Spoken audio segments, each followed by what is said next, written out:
Testing, 1, 2, 3.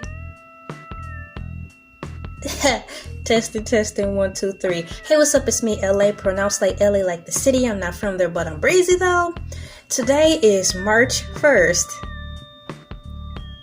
And I look like that because I'm actually pre-recording for March 1st. We're way in February, but I'm so ahead, so I'm starting now. Okay, so welcome to my new series of mini-series that I've created over the past almost 10 years on this wonderful platform of YouTube. This one is called Count Your Blessings. I came across this when I was listening to Oprah Winfrey on one of her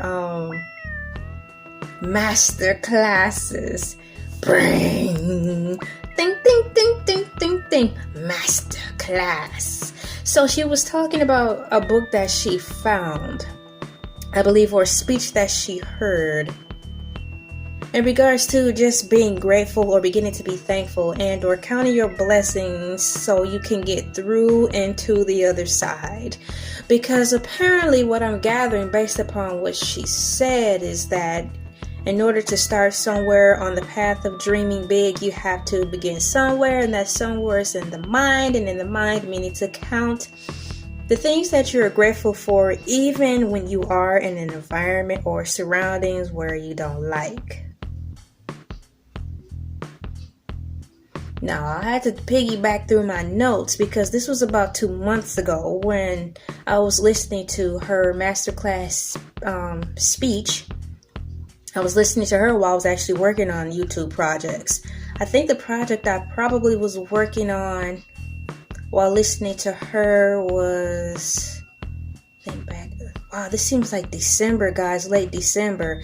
I would actually have to look through my video index. I have a video index in hard copy form, like paper form.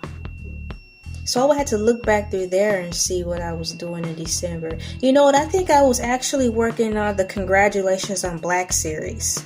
I think just really getting started into that maybe while I was listening to her. So I really like that idea because there was many times where I wanted to make a YouTube video series in regards to just things I was grateful for. I wanted to do that years ago. I wanted to say, because I used to have a book. It was purple and white, hardcover. I found for $5.99 at Barnes & Nobles. And it was something like a daily journal thing where you would write an entry about yourself and probably the things you were grateful for each day. I had that book and I lost it when we moved. And then I found it again, but when I saw it, I didn't like the energy that the book held during the time for moving from one place to the next. During that time when we moved and I came back to get the book, the energy didn't feel good at all.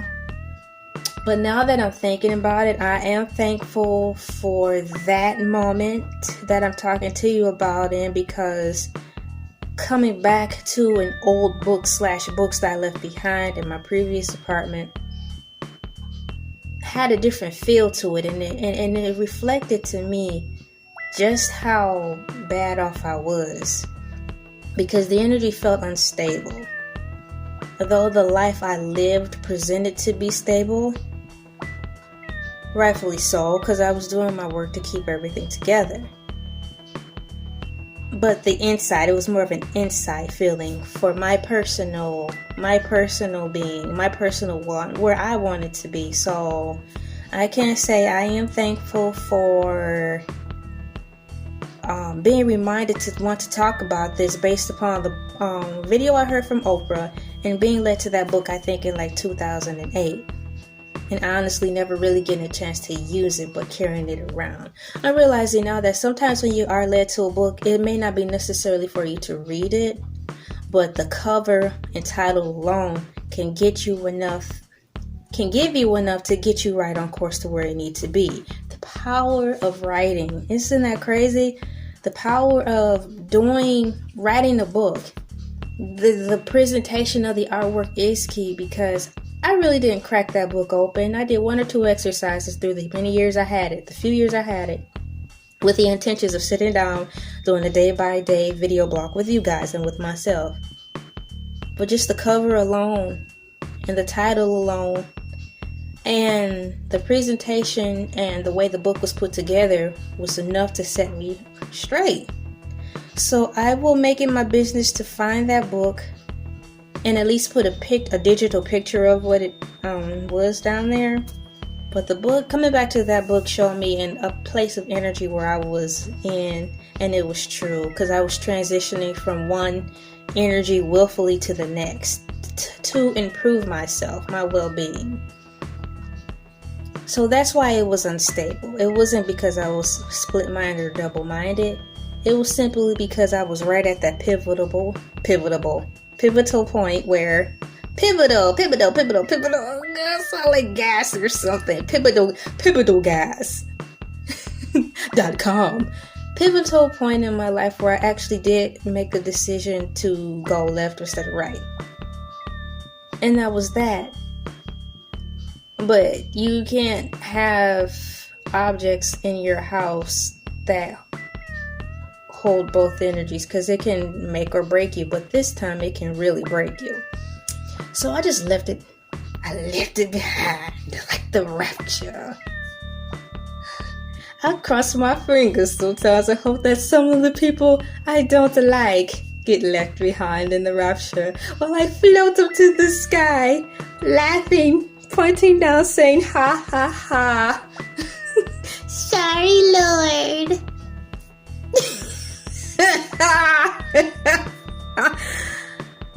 I'm thankful for that too. That should be March 2nd video. People who I think will be left behind as I float into the sky with the Lord. Mother, Father, ding ding.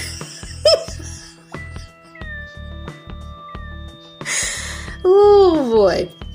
So thank you, Oprah. Thanks to the author who wrote that book. Thank you to myself. And I'm thankful to the Lord because I'm finally at this point. I'm caught up. I'm current on all my YouTube videos. All the back ideas that I've had are completed. And I'm in March, working ahead on the project that I want to do in the current time. I am very thankful for that. This is LA, pronounced like LA, like the city. I'm not from there, but I'm breezy.